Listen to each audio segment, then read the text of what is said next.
ॐ तव कथामृतं तप्तजीवनं कविभिरीडितं कल्मषापहं শ্রবণমঙ্গলম শ্রীমদাততম ভুবি গৃণন্তি এ ভূরিদয়নাঃ।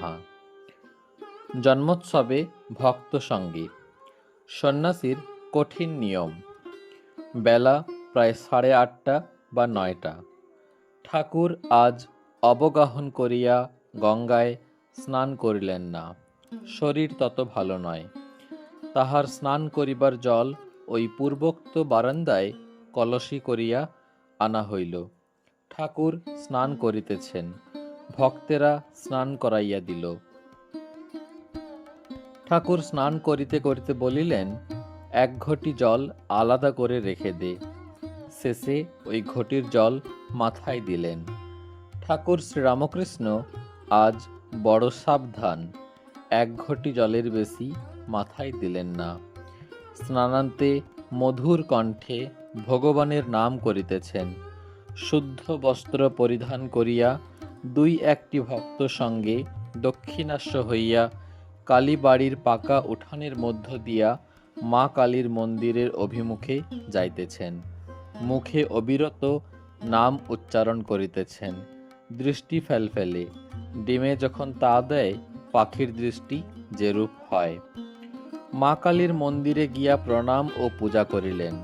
পূজার নিয়ম নাই।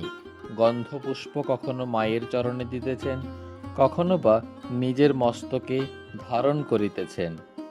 অবশেষে মায়ের নির্মাল্য মস্তকে ধারণ করিয়া ভবনাথকে বলিতেছেন, ডাব নেড়ে মার প্রসাদী ডাব।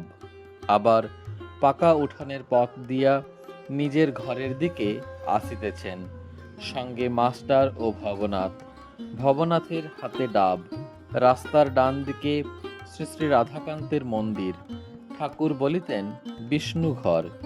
এই যুগল রূপ দর্শন করিয়া ভূমিষ্ঠ হইয়া প্রণাম করিলেন। আবার বাম পার্শ্বে দ্বাদশ শিব মন্দির।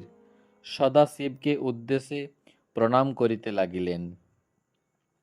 ঠাকুর এইবার ঘরে আসিয়া পৌঁছিলেন। দেখিলেন আরো ভক্তের সমাগম হইয়াছে। রাম, নিত্যগোপাল, কেদার চাটুর্যে ইত্যাদি অনেকে আসিয়াছেন। তাহারা সকলে তাহাকে ভূমিষ্ঠ হইয়া প্রণাম করিলেন। ঠাকুরও তাহাদের কুশল প্রশ্ন করিলেন।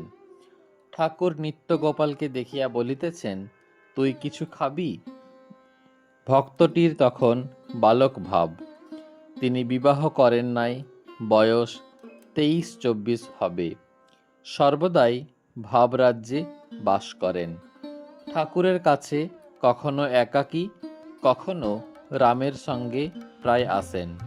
ঠাকুর শ্রীরামকৃষ্ণ তাহার ভাবাবস্থা দেখিয়া তাহাকে স্নেহ করেন। তাহার পরমহংস অবস্থা, এ কথা ঠাকুর মাঝে মাঝে বলেন।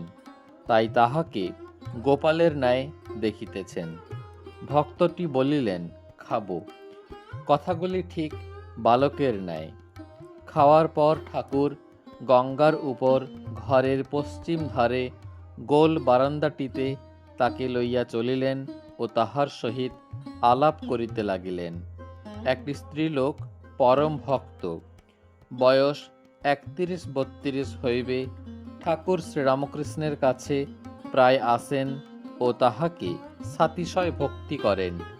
সেই স্ত্রীলোকটিও ওই ভক্তটির অদ্ভুত ভাবাবস্থা দেখিয়া তাহাকে সন্তানের ন্যায় স্নেহ করেন ও তাহাকে প্রায় নিজের আলয়ে লইয়া যান।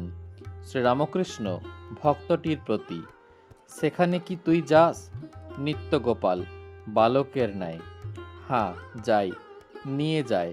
শ্রীরামকৃষ্ণ, ওরে সাধু সাবধান, 1-8বার যাবি, বেশি যাস নে, পড়ে যাবি।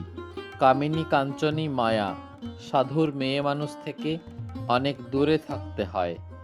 ওখানে ব্রহ্মা বিষ্ণু পড়ে খাচ্ছে খাবি। ভক্তটি সমস্ত শুনিলেন। মাস্টার স্বগত।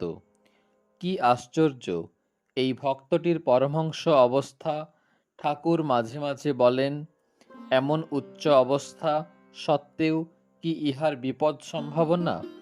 সাধুর পক্ষে ঠাকুর কি কঠিন নিয়মই করিলেন, মেয়েদের সঙ্গে মাখামাখি করিলে সাধুর পতন হইবার সম্ভাবনা। এই উচ্চ আদর্শ না থাকিলে জীবের উদ্ধারই বা কিরূপে হইবে। স্ত্রীলোকটি তো ভক্তিমতী, তবুও ভয়। এখন বুঝিলাম শ্রী চৈতন্য ছোট হরিদাসের উপর কেন অত কঠিন শাসন করিয়াছিলেন। মহাপ্রভুর বারণ সত্ত্বেও হরিদাস একজন ভক্ত বিধবার সহিত আলাপ করিয়াছিলেন, কিন্তু হরিদাস যে সন্ন্যাসী, তাই মহাপ্রভু তাকে ত্যাগ করিলেন। কি শাসন! সন্ন্যাসীর কি কঠিন নিয়ম! আর এ ভক্তটির উপর ঠাকুর শ্রীরামকৃষ্ণের কি ভালোবাসা! পাছে উত্তরকালে তাহার কোনো বিপদ হয়, তাড়াতাড়ি পূর্ব হইতে সাবধান করিতেছেন। ভক্তেরা অবাক, সাধু সাবধান। ভক্তেরা এই মেঘ গম্ভীর ধ্বনি শুনিতেছেন। ওম নিরঞ্জনং নিত্যমনন্ত রূপং ভক্তানুকম্পাধৃত বিগ্রহং বৈ ঈশাবতারং পরমেশমিড্ডং তং রামকৃষ্ণং শিরসা নমামহ।